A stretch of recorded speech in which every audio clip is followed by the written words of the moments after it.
Hello, I'm Rich Anderson, and this video today will examine the proper techniques, tactics, and procedures for the correct ground handling of Civil Air Patrol aircraft. I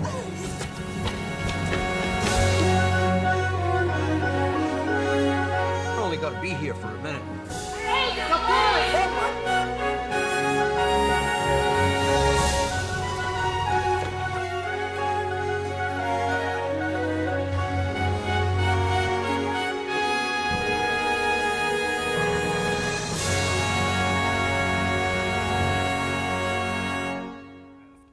Today, Civil Air Patrol operates the largest fleet of single-engine Cessna aircraft in the world, and it's incumbent on us to take proper care of this resource that's entrusted to us.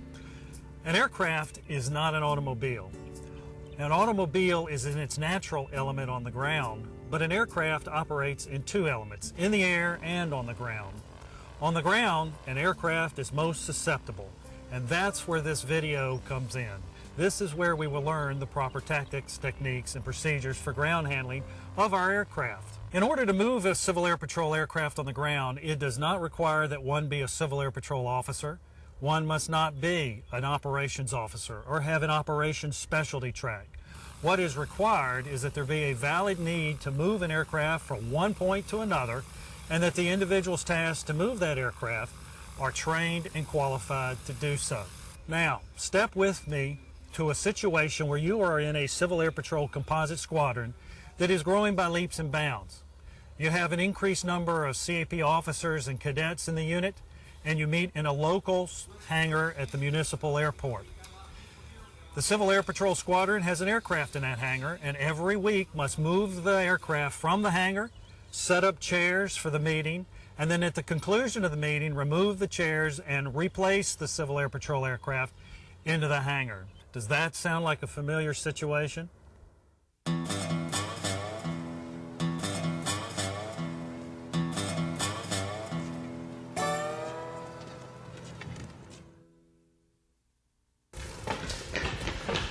commander said move the plane. I've seen this done 1,000 times. Let's go. All right, let's go.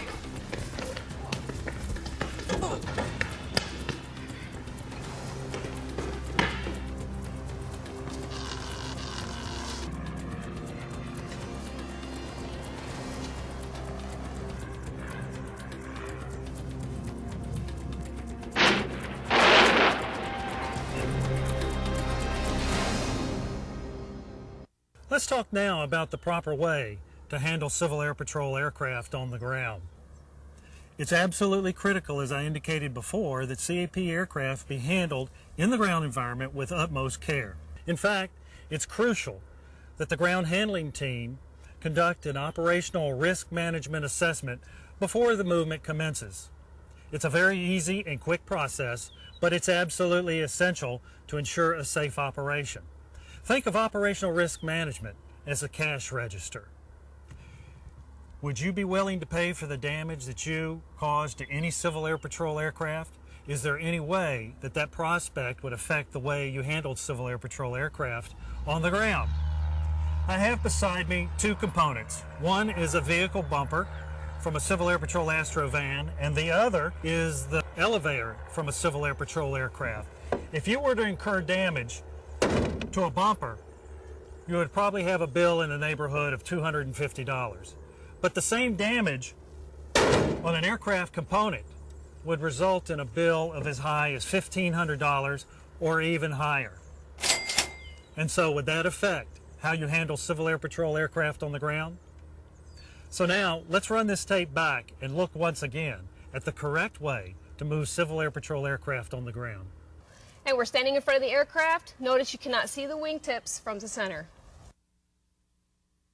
That's why we're going to have to monitor the movement of each wingtip. In addition to that, note the tail on the GA-8 is very tall and may strike the top of the hangar door section if the door is not fully open. There will be no pulling on the propeller blade, only the tow bar and the struts.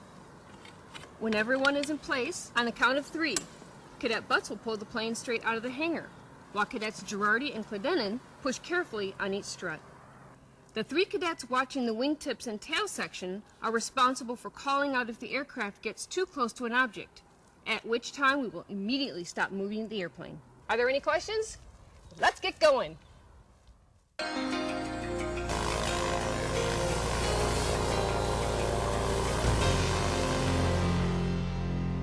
Let's talk now about the subject of debris on runways, taxiways, and parking areas, and the foreign object damage that they can do to Civil Air Patrol aircraft.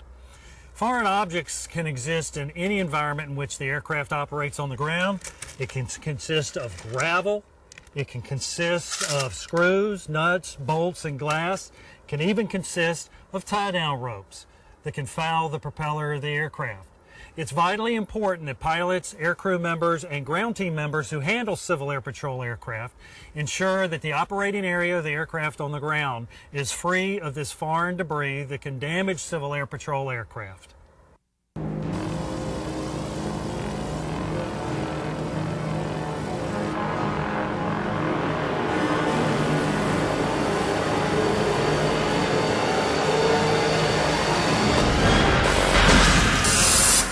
And now, let's talk about the cost of repairing damage to Civil Air Patrol aircraft components. All of you are familiar with the cost of maintaining ground vehicles.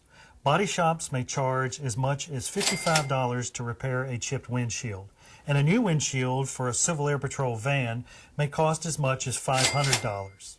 Now, compare this. A chip in an aircraft windscreen may run $200 to be rubbed out, or as much as $2,200 to replace the entire windscreen, depending on the type of aircraft. A propeller shop charges as much as $700 to repair a chipped propeller blade. In this case, the pilot taxied directly over a loose tie-down rope. This is considered a sudden stoppage on the engine and requires, at the very least, a tear-down inspection of the engine that averages $8,000 and may even require an engine rebuild at $20,000. And on top of all this, structural damage may be caused if the tie-down rope remains attached to the ground and pulls the front of the aircraft into the dirt.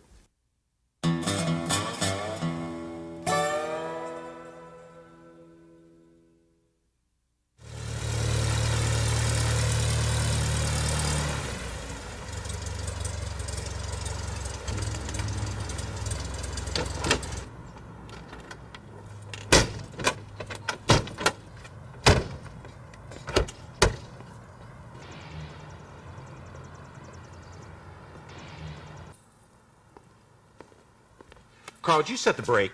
Oh, no, man. We're only going to be here for a minute. Hey, come on! Oh, my God! I'll grab the strut. You set the brake. Oh, my gosh. It's going to hit the van. Oh, no!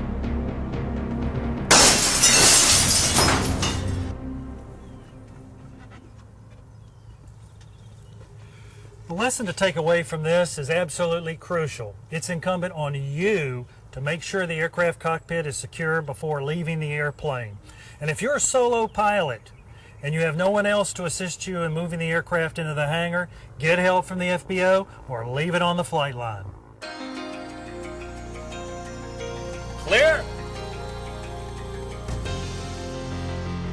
Generally, the marshaller will stand in front of the airplane and to the left side so that you'll be in the pilot's view. Remember, if the pilot can't see you, he can't follow your instructions. When you first make contact with the aircrew, raise both arms up. This will tell the pilot to come your way. Next, tell the pilot to come forward by placing your palms upward and backwards while moving your arms repeatedly upward and backward from the elbow. To get a plane to move to the left, you have to think to your right, since you are facing the aircraft. For a left turn, the marshaller will extend their right arm at a 45 to 90 degree angle. Your left arm extends horizontally and pivots up and down from the elbow. The opposite is performed for a right turn. To tell a pilot to slow down, just extend your arms from a 45 degree angle, palms down, and raise and lower them toward your legs. The signal for stopping the aircraft is to raise your hands in an arc over your head until your forearms cross. The speed at which you perform this is related to the urgency needed to stop the aircraft. Telling the pilot to shut down the engine is communicated by giving a chopping motion with your hand placed sideways across your throat.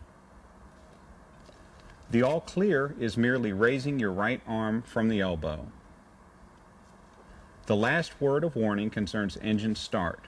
Be aware of the status of the aircraft in your area. Before starting the engine, the pilot will always call Clear! out of the window. Listen for it. Pilots should turn on their beacon just before engine start. Look for it. Cadet Butts, Cadet Girardi, could you help me take this plane over to the flight line? Each of you take a wingtip, please, and watch it. Thank you.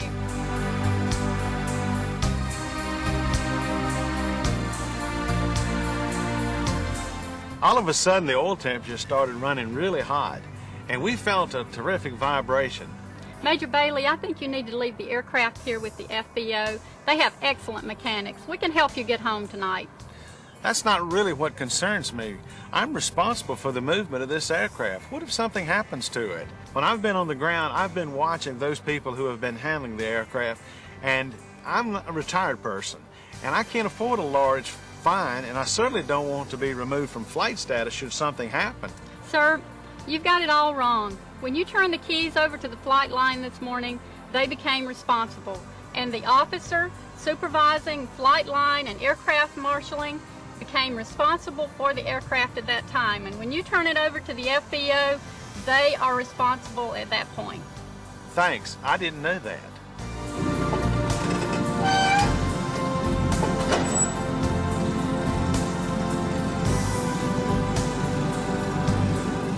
The bottom line message of this video has been the requirement for the safe handling of Civil Air Patrol aircraft on the ground.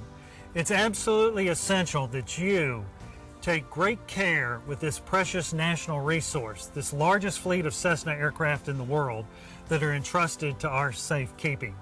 It makes no difference, whatever your rank, position, or unit of assignment, whether you're a pilot or a non-pilot, an officer or a cadet, you are responsible for the safe ground handling of Civil Air Patrol aircraft, and don't you forget it.